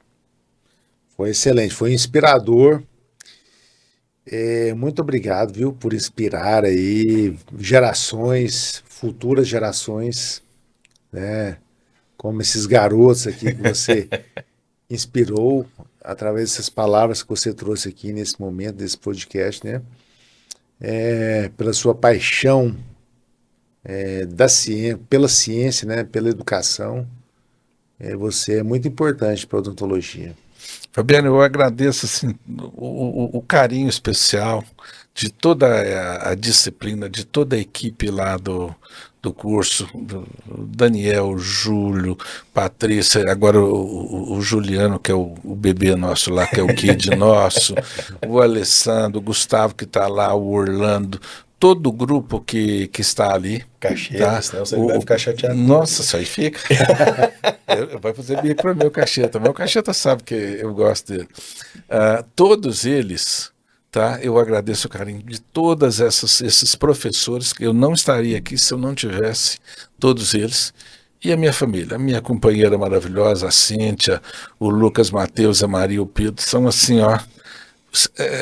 Eu só tenho que agradecer. Se tem uma coisa que eu tenho que fazer toda hora é ajoelhar e falar assim: obrigado, pai. Obrigado pela oportunidade de dar dessa passagem aqui. Vamos ter outra? Vamos. Mas essa passagem eu só tenho que agradecer. Essa foi, tá? Foi maravilhosa. Olha, foi maravilhosa. E vocês também. São muitos amigos. Pô, o Brasil inteiro. Eu tenho amigo em tudo quanto é lugar. Graças a Deus. Que a sua trajetória continue aí guiando a odontologia ao topo, viu? Amém. Muito obrigado. E, Alessandro, obrigado por você estar aqui. Eu sei que você podia estar trabalhando em outra atividade aqui. Eu falei, eu aceito, Fabiano, mas eu preciso levar um amigo ali para poder me ajudar. Até nisso eu falei, eu tenho um grande amigo também, contribui. Foi o único colega que veio 2 vezes aqui para você. Fabiano, mais uma vez, obrigado pelo convite. É uma honra para mim acompanhar meu eterno chefe, professor Carlos Estrela. Divulgar a nossa equipe, que é uma equipe fantástica, a equipe Endoscience, que tanto tem feito pela endodontia, né? Nós temos grandes amigos na endodontia no Brasil inteiro, professores da USP, da Unicamp, de Araçatuba, Unesp, então professores do Rio Grande do Sul que vêm, né, dar aula aqui em Goiânia e nos presentear com todos o seu conhecimento, né, os professores de fora. E tudo isso é graças ao networking que o professor Carlos teve ao longo desses anos, né? Ele conhece todo mundo, tem parceria científica com a maioria, aliás, com todos os grandes pesquisadores do Brasil. E parabéns pela iniciativa da Ciro. O Grupo Ciro é um grupo que eu sempre eu cito nas minhas aulas de gestão, né? Que é um case de sucesso tremendo na odontologia. E o que o professor Carlos falou bate muito com aquilo que eu falo, que o sucesso só vem antes do trabalho no dicionário, né? E aí eu dou um exemplo, sempre eu dou exemplo do Carlos, sempre eu dou exemplo do Fabiano, dos grandes amigos que têm sucesso na odontologia, dou exemplo dos meus amigos professores. E certa vez, Fabiano, numa aula do Gerir lá na BO, inclusive que você teve a oportunidade de dar aula lá para mim, eu falei assim: vocês conhecem o Fabiano da Ciro? Aí o pessoal: conheço, nossa, deve estar milionário, né? 18 clínicas e tal. Então vou contar uma história para vocês. Várias vezes que a gente tinha um grupo de futebol que a gente participava toda quarta à noite, e às vezes a gente combinava de tomar cerveja num sábado à tarde. Alguns colegas, várias vezes eu liguei para o Fabiano: eu tô na obra aqui da Ciro do setor Coimbra. Várias vezes, você lembra disso? Vamos tomar uma cerveja, aonde? No boteco. Rapaz, talvez eu não consiga não, porque eu tô aqui na Ciro, que vai inaugurar daqui tantos dias, tô aqui com o mestre de obra, tô até sendo badeco aqui carregando cimento. É ou não é verdade? Eu estourei minha coluna, assim, quem vê hoje é igual você trouxe, né, Carlos? Quem enxerga o momento agora não vê o passado, né? Então, muitas vezes, sim, eu dava laudo, entregava exame, visitava cirurgião dentista, né? Fazia tudo. Hoje eu tenho esse tempo para estar aqui com vocês, né? Compartilhando, né? Um momento totalmente diferente. Mas passei por todo o processo aí, né? Das construções, nunca sempre fui eu que toquei essa parte da obra das unidades. Por exemplo, nossa sede ela ficou 1 ano e 2 meses sendo construída por mim, o mestre de obra nosso que trabalha, faz de tudo nosso, né? Que trabalha até hoje com o pessoal da construção. E eu sempre gostei, né? Se eu não fosse cirurgião dentista, eu seria arquiteto e engenheiro ao mesmo tempo, porque eu gosto muito de organizar, eu tenho muito essa facilidade, né? Espacial, vamos dizer assim. Então, foi mesmo. Os 10 primeiros anos de Ciro foi praticamente uma clínica todo ano, né? Construindo, reconstruindo, né? Não só fisicamente, mas essa parte da gestão de pessoas, de equipe, né? Então, hoje a gente está aí com um grupo aí de 300 pessoas, né? Na equipe da Ciro, né? Mais de 30 cirurgiões dentistas que trabalham com a gente. Então, é um trabalho árduo, né? Então, é um trabalho difícil. Nós fizemos um MBA em gestão de pessoas, sabemos da importância que possui, né? Esse motor que são as pessoas, né? Até aquele profissional, até aquela pessoa que não gosta de trabalhar com pessoas, que fala que vai trabalhar com veterinário, ser um veterinário, ele vai ter que cuidar de um cãozinho, mas esse cãozinho tem um dono que é um ser humano. Não tem como fugir, não tem como fugir do ser humano, infelizmente, né? Infelizmente nós temos que aprender a conviver, né? A gerir conflitos, a comunicar.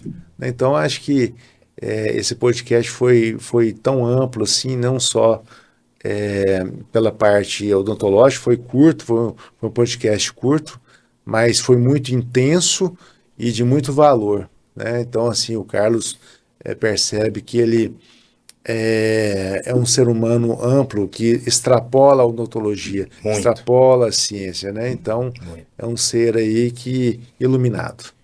É isso aí. Fabiano, muito obrigado, agradeço o Juliano também, muito obrigado pela oportunidade e desejo sucesso, tá? Tanto na organização como pessoal, e estar aqui com o Alessandro para mim sempre é um privilégio. A gente sempre está bem estando juntos.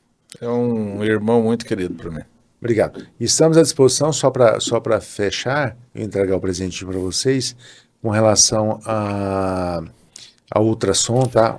Quero ver. A hora que você quiser, a doutora pode agendar uma aula, mostrar a nossa trajetória, nós somos pioneiros também, a trajetória da questão do conhecimento, né, da ciência em relação ao ultrassom. A doutora ela é fantástica, né? É só você marcar, dizer, eu sei que o tempo é corrido, mas eu acho que é importante, e aí vamos agendar, ou uma aula especial para você, ou para um grupo de vocês, enfim. Né? Eu quero, porque ainda mais que está ali do lado ali, tá? Mas principalmente em função das possibilidades que tem. Eu não tenho dúvida que vai avançar também nesse aspecto. Porque vão se somando as informações. Mensalmente a gente tem aula não só de tomografia, a minha aula de gestão, aula de ultrassom, de planejamento digitais. Então, gratuitamente nós temos, viu? Quem está nos assistindo aí, gratuitamente, a Ciro aí oferta para os parceiros cirurgiões dentistas essas aulas gratuitas na nossa sede. Tá? Fica atento ao calendário, estão nas redes sociais. Bom, pessoal, uma lembrancinha lá do Ricardo Avelino, cirurgião dentista, tá? Trouxe para vocês aqui. Obrigado. Já está chegando o fim de semana. Olha aí. só, hein? Tem um tiragostinho Nossa aí. senhora, muito obrigado. Obrigado. Fantástico, obrigado. E fechamos certinho, eu calculei 2 horas, a gestão do tempo, hein? Ainda temos 2 minutos aí. Pessoal, muito obrigado. Sigam nossas redes sociais ali, Ciro Cirurgião Dentista, Ciro Pacientes, e até a próxima. Até o próximo episódio. Até mais.